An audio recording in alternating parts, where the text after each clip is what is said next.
All right, YouTubers, it's Jesse. I am doing pretty good. I got my F-150 1996 5-speed Eddie Bauer back home. I got the seat in it. Just give you a little update what's going on. Finished up the light install right here. Got the LED lights really good, really bright. But one thing I noticed when I turned on the lights after I had everything back together, the car would run like crap. I mean, literally run like crap. I put the incandescents back in and it ran fine. So obviously, you know, I was thinking it was a ground issue. So I redid the grounds. I actually put a physical ground onto the battery, and still I had a problem. So I went back to the incandescents for a little while.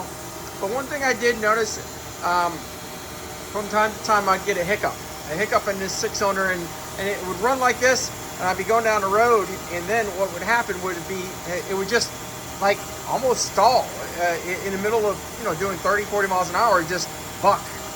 And then it would go back to normal. And it was kind of odd. But anyways, I've done a lot of work to it. And something that kind of tipped me off was it would go back to normal. And that to me is more of an electrical problem than anything else, right? Is because you're losing spark, or it just cuts out and then it comes back. Gives you an indication that it's abrupt, right? So fuel tends to be a little less abrupt, and especially after I've done all the work to the injectors. So what I went to was that right there, all right? Ignition control module. Now, the ignition control module was always on my, on my radar, but I never changed it out.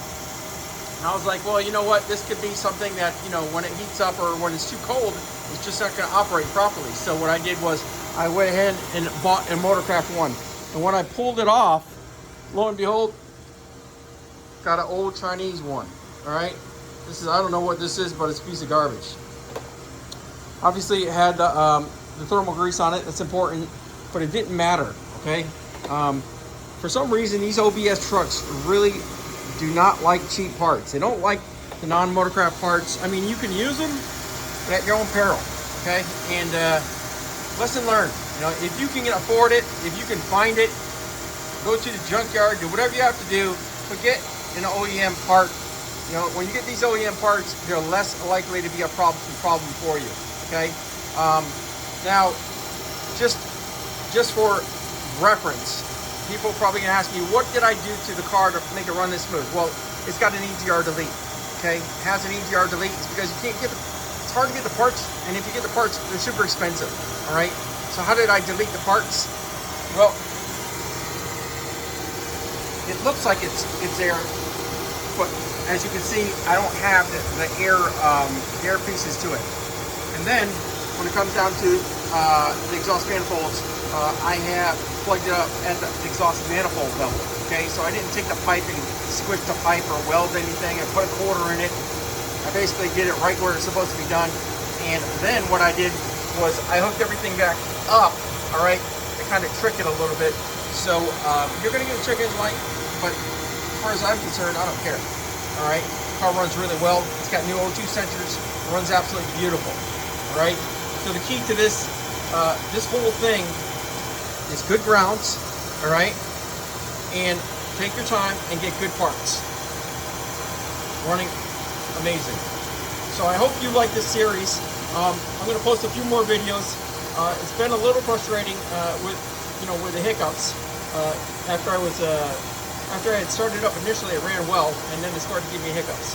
But it didn't take me too much time to figure out that ignition control module was acting up.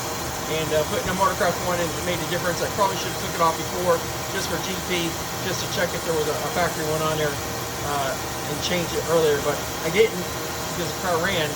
But you know what? If you have a problem with this 6-cylinder, check the ignition control module. Make sure it's a factory one. It'll save you a lot of problems down the road. It's my truck, man. I love it. Beautiful little truck. Let's take a look on the inside. I haven't finished the actual steering wheel yet.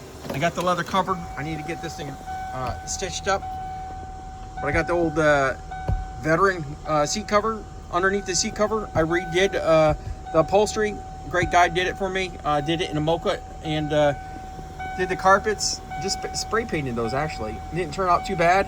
I put an old school map light. I don't like the old plastic one that the 96 had, so I retrofitted it. Now I just need to get a cover for it. But I put a suede headliner on it. I'm gonna get these done probably in suede maybe down the road. But overall, and of course I put the 8-inch radio. Sounds pretty good. Do mirroring on the phone. So overall, this thing's running really well, and I'm pretty happy with the results. I'll be driving it a lot more often now, and I'm kind of excited for it to be part of my fleet.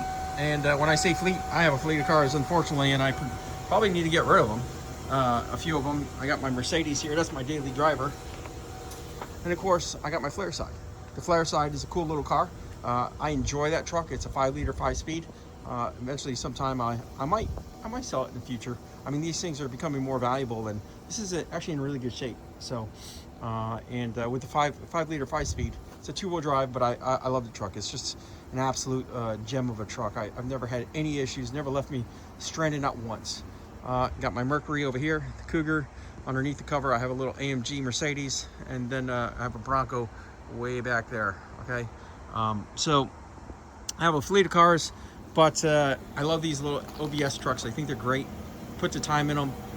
They're a great truck to own, and more videos to come because I think I'm gonna probably paint this truck. I think it's in good enough shape for me to actually paint it. I'm gonna put some new tail light lenses on it and get some more parts and enjoy it as much as I can. Anyways, to the next video, I'm out. Thanks for watching and following me on this series. All right.